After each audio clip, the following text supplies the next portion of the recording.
Hello and welcome to this Dawn Busters Taste Challenge. It's becoming daylight out there, dawn. And this morning we have Canadian Club 1858, the 6-year age. This is a retired expression, okay? I don't know if I can get the glare off of it. You'll not see this one again on their website. Now, you may see it in a store. Like I can go get multiple bottles of this at International Market in Metairie, Louisiana, who specializes in very old liquor bottles that they acquire somewhere. Now,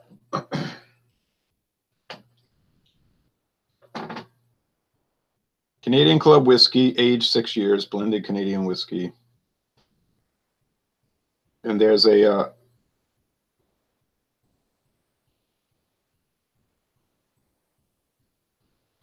crest on there. It's 2 lions with a Canadian leaf, a crown, and a W.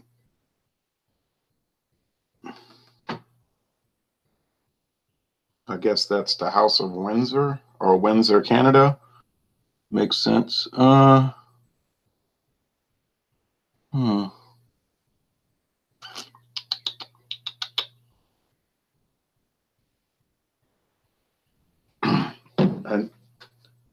But this is not from Windsor, Canada. It's from Collingwood, Ontario, Canada. So W must be House of Windsor, or the real name is Saxe-Coburg and Gotha. But in 1917, during World War I, there was some controversy about the British king being a German prince as well as the king, and coming from a German family, Saxe-Coburg and Gotha. So they said, "Oh, we're not German. We're English. Oh yes. Oh boy, jolly good time. We're English. We're the House of Windsor. You see, we're not Saxe-Coburg Gotha." Although George V was the first cousin of Emperor William, the King of Prussia, and the German Emperor, House of Hohenzollern. They were both grandchildren of Queen Victoria I. Oh, well, enough history. Now, we're going up against Canadian Limited, and also has that Canadian crest on it. 2 lions, a knight's cap, a beaver chewing on wood, 2 crowns, and fleur-de-lis representing the French part of Canada. Okay. They're both gold. Amber gold. Meta Modern Sound says, "Morning, bruh. Morning to you, bruh. Sup, bruh?" Okay. Canadian Limited. Oh, all right. Canadian Club was introduced in 1858. 9 years before Canada was a country. Canada wasn't even created until 1867, when they took different colonies, put them together, different British colonies, and put them together and made Canada. Like the United States, formerly colonies, got together and made a country. Oh, well, it was called Club Whiskey. That was the name of it, Club Whiskey. But there was some problems with the United States.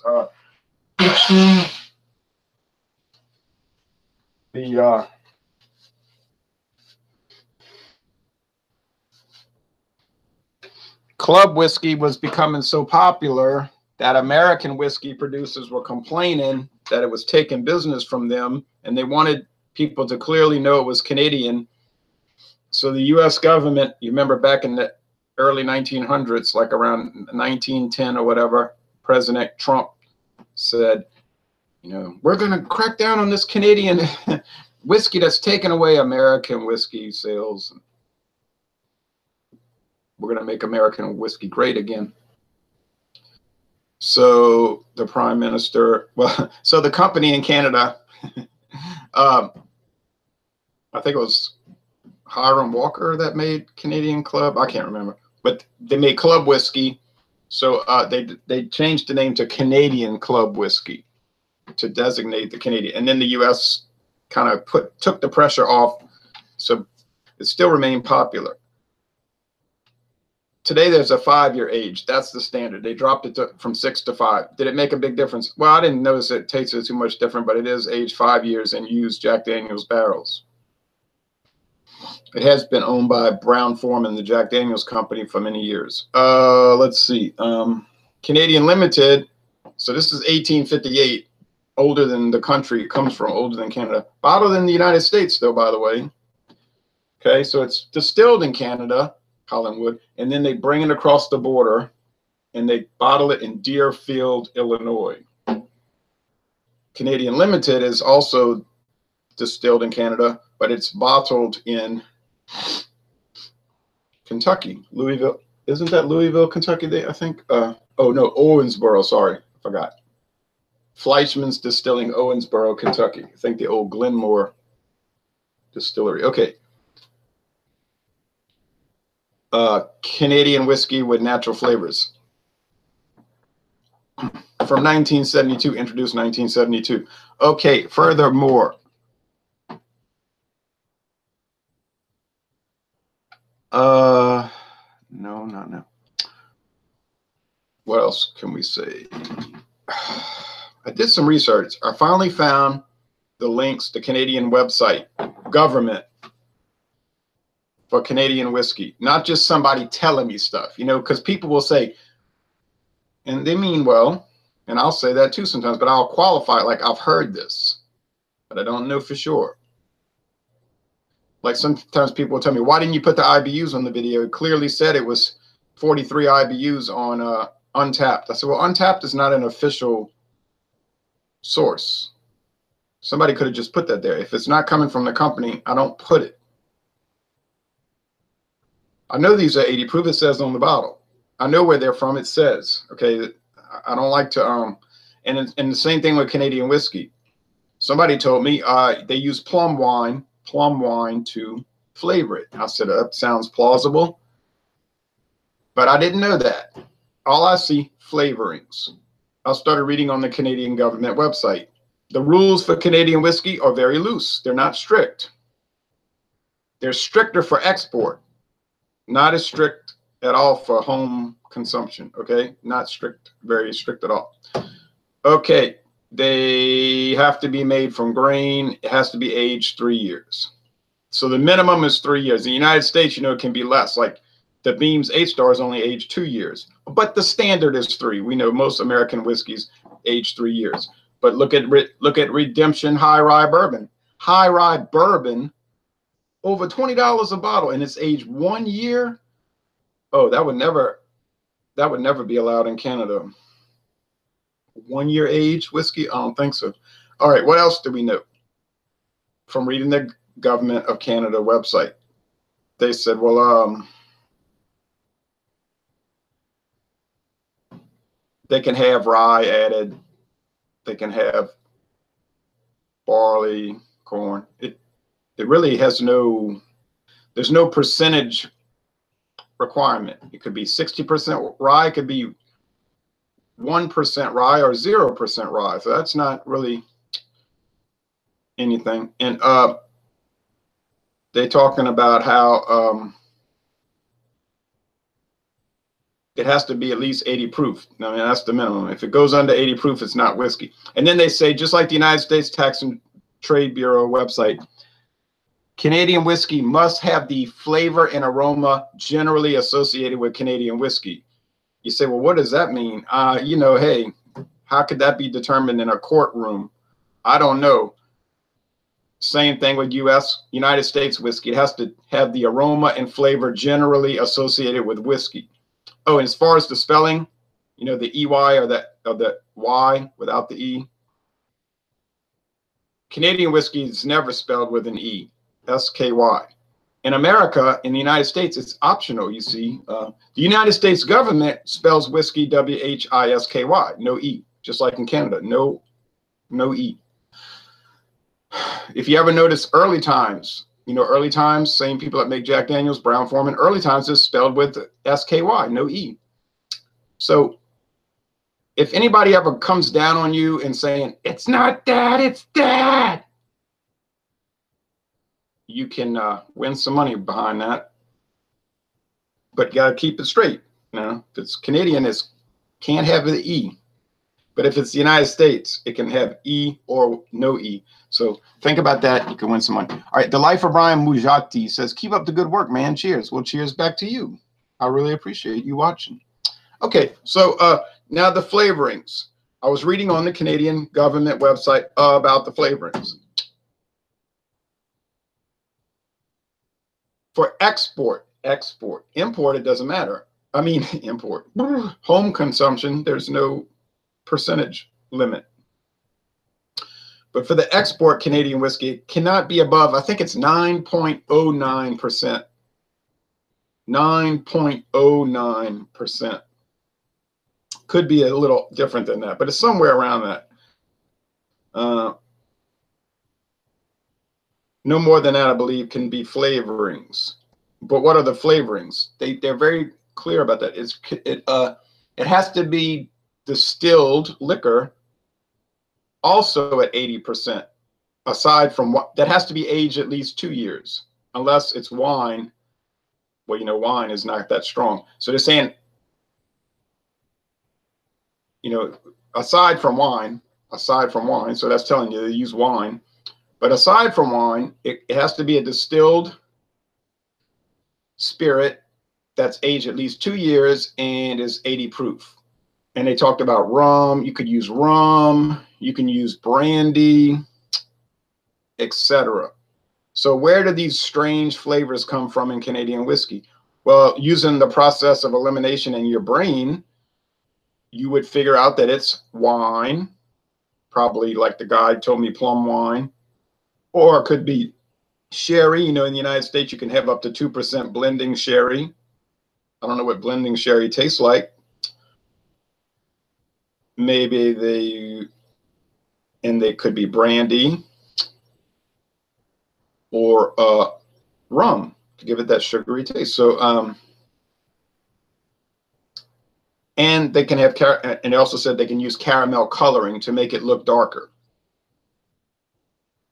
Just like Scotch. Do they have to disclose it on the label? No, I don't think so.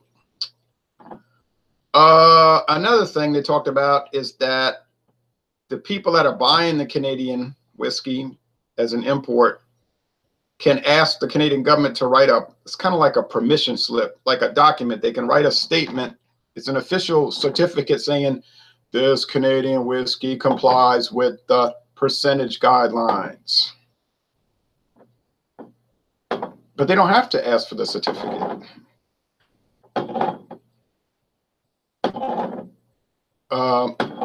But you can ask for it, and they'll write it up. But then they have to inspect the distillery and make sure they're following the guidelines. So they probably all just follow the guidelines in case they get a request for the inspection to make the certificate. It's interesting. And then they talked about, oh, they can use bourbon. Yeah, that's what they were talking about on the website. They can use bourbon to flavor it. And then the Canadian whiskey, and this backs up my argument I had with Rajay Beer Ventures in them last year. I should have kept that video posted, where they were saying that Jack Daniels was not a bourbon. And I said, no, it is a bourbon. And then the Canadian website says that. It says, what is bourbon? Well, it has to be from the United States. It has to be following the guidelines for bourbon, or it can be Tennessee whiskey, comma, which is a bourbon, certified as Tennessee whiskey by the certain particular laws in the United States, which would be actually Tennessee law, not the United States. The United States government has no Tennessee whiskey law. There's no Tennessee whiskey is not a legal entity under United States law. Okay. Let's go with the taste challenge. It's just like craft beer is not a legal term in the United States. So when people go to court and say, I bought Blue Moon and I got damaged because I thought it was a craft beer and I found out it wasn't, and that was a tort and I need a settlement, the judge is going to say, and You can't sue. There's no basis. There's no, it doesn't exist. Craft beer is a marketing term. It's not a legal term. So there you go. When people say craft beer, anything can be craft beer. And you can get away with saying it because it's considered a marketing term. You could say Budweiser is craft beer because it is crafted in a factory with machines, crafted, right? You make it. So that's, and handmade is another one of those things that is a meaningless marketing term. That's not a legal term. Somebody tried to sue Tito's handmade vodka because they said, oh, it's made on with machines. And then the company said, yeah, but people, I got to press the button. You know what I mean? Handcrafted. They press and then they turn this lever. So got to watch. These legal terms are very specific. Besides where they are made, are there any major differences between bourbon and whiskey? No, because bourbon is whiskey. It's a type of whiskey. It has to be at least 51% corn, and it has to be aged in never before used charred oak barrels. And literally, that's the rule. That's the only qualification. So it's very minimum qualifications, right? There's no, and people always tell me, well, it has to be aged so long. It has to be aged 1 or 2 or 3 years. Wrong. That's wrong. It doesn't have to be aged more than like conceivably 1 minute. If you want to call that aging. Oh, and another thing about Canadian whiskey, it has to be aged in small barrels. You know, like standard whiskey barrels. Oh, well, now this is interesting.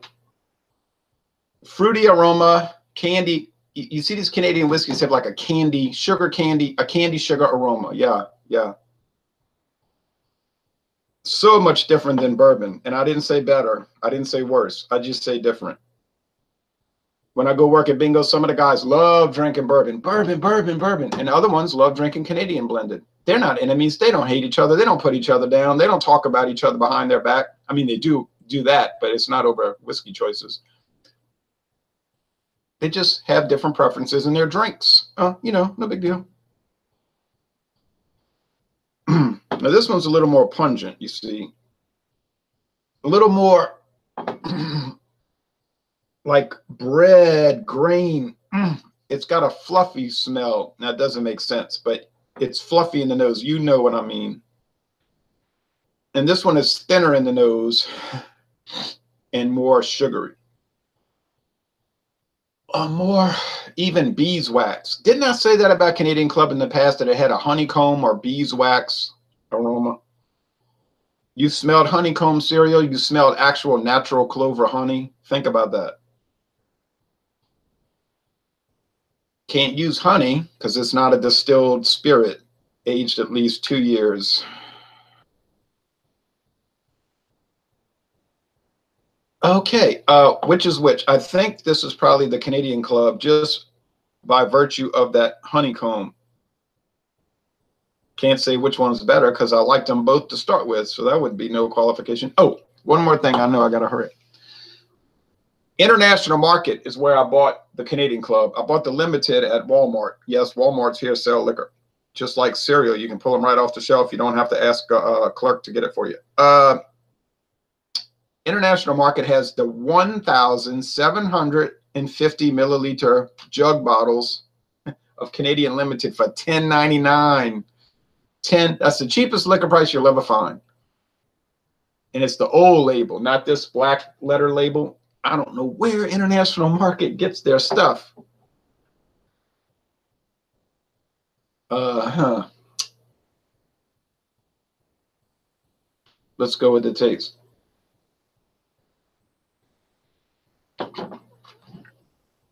Probably what they do is they do like the salvage store in Jefferson, Louisiana. They shop around for places that are closed down or had a fire and they're trying to get rid of their stock, whatever.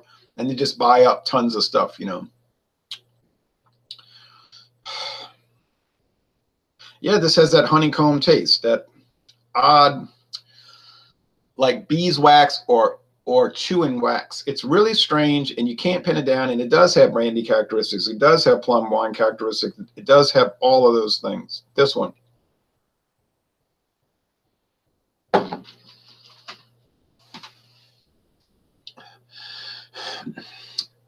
You see, now this one has more of the mentholated menthol. And what did I say about Canadian Limited versus Canadian Leaf? They both had that minty freshness.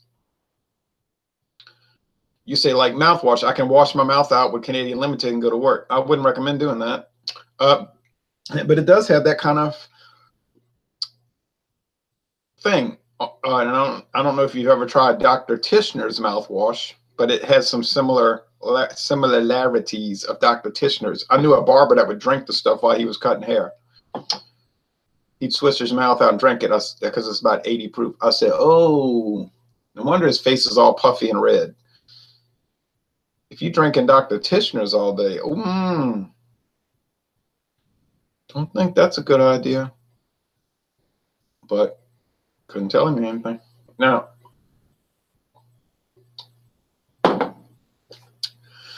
which started in New Orleans, I might add, just like Sazerac, the owners of Canadian Limited.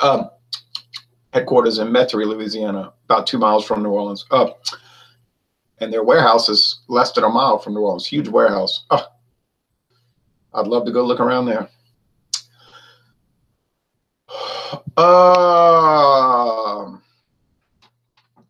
Which one's better?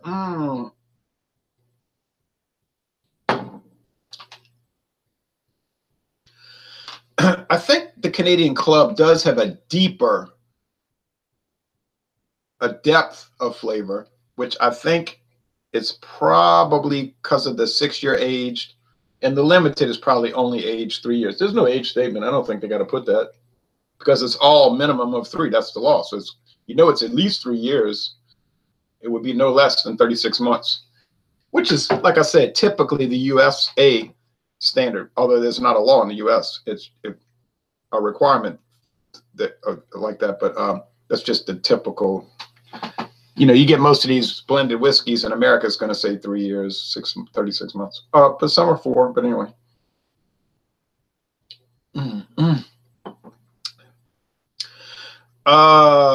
Which one's better?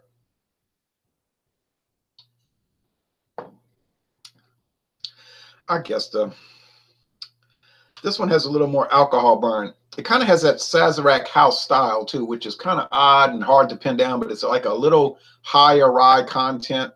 It seems to scream rye a little bit more. And I don't know why that is with Sazerac. They just like doing it. I don't know. Like you get a lot of these whiskeys I'll try at my friend David's house. I'll say it tastes like a variant of Buffalo Trace. And he agrees with that. But it's some kind of rye thing going on with those guys. Okay, I think the Canadian Club might be a shade better, but I wouldn't pay way more for it. You're talking about $3 more per bottle. No, more like $4 more per bottle. I don't think I'd pay $4 more for something that's maybe $1 more. $1 more better. But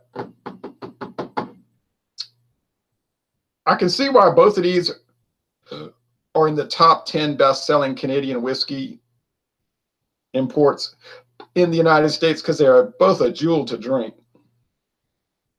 So if you ever see Canadian Limited or Canadian Club, I'd say go get it because you're not going to be disappointed. But you might find it strange if you're a bourbon drinker and if that's your only reference point for whiskey is bourbon. These are going to throw you for a loop. It's going to taste like a totally different item. Okay, so let's get the reveal. Is this Canadian Club? Let's hope so. It is. It is. It is. I did it. Well, I'll say one thing about these Canadian whiskeys. They're strange, but they're all distinct. You can kind of they're easier than the American blendeds, which are so blended with each other as per taste.